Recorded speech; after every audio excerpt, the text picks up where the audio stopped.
think Halliday's, to me, what I thought immediately, this is a Marxist linguistics, although he never talked about that at all.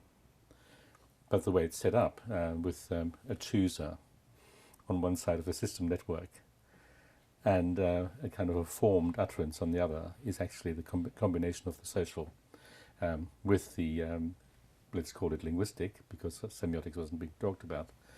So that was kind of that appealed to me. The social was combined with the other. And at that time, I'd finished that degree and I was about to start the PhD, and I'd also started a new job at East Anglia.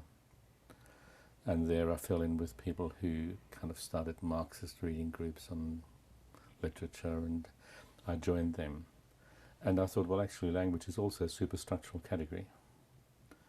And that shaped my idea. And then with a friend, Bob Hodge, we began talking about what would a kind of a Marxist linguistics look like, where you could trace the relation between the forms and the social base that gave rise to these forms, of course. And that was really, somebody then said at that time, when we had published a paper, that it was the most significant, a small paper, sort of outlining what the book that was to become Language as Ideology, the most significant semiotic publication in that year, and we were sort of astonished. But the relation of base and superstructure, which is sort of fundamental, it's called realization in Halliday's linguistics, is a semiotic kind of relation. So the first step really was politically motivated, saying you can see that in this interview here, or in this particular publication here, power is at issue. And how does power express itself through the resources of the language? And that was our question. If we could show how power manifests itself in speech or in writing, wherever, by showing that, we would give people the means to change their use or their relation to power. And we thought, and we could reform linguistics. Two ambitious goals, neither of which, of course, have happened. But that was really it. So that in East Anglia we started something called critical linguistics. As you know, the two books, Language as Ideology and Language and Control. And then in '76, Bob went back to Australia, Bob Hodge. And we had a long walk somewhere on the North Norfolk coast, and we said, well, what haven't we done?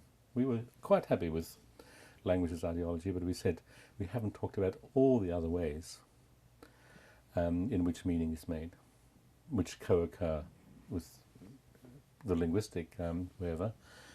And we said, well, actually, although you're going to be in Western Australia, I'm going to be in London, in Norwich, we will kind of continue thinking and maybe doing something. And then 2 years later, I went to Adelaide, so the distance wasn't quite so large, and we began working again together. And in 1983, quite a long time after, because it was difficult to work over that, Bob was on a visit to Sydney. We had moved to Sydney, and we talked about writing a book. What should we call this book?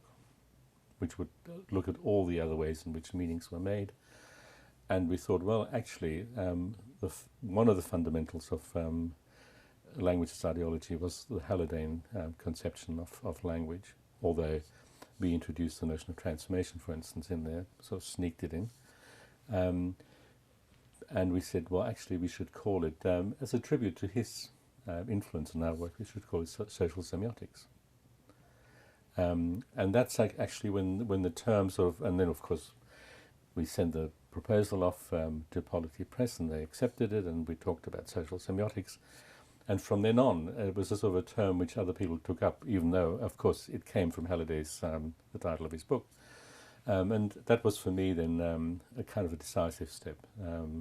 Really, I was doing semiotics more than linguistics, because linguistics couldn't provide the tools that you needed in order to kind of account for the whole domain of meaning.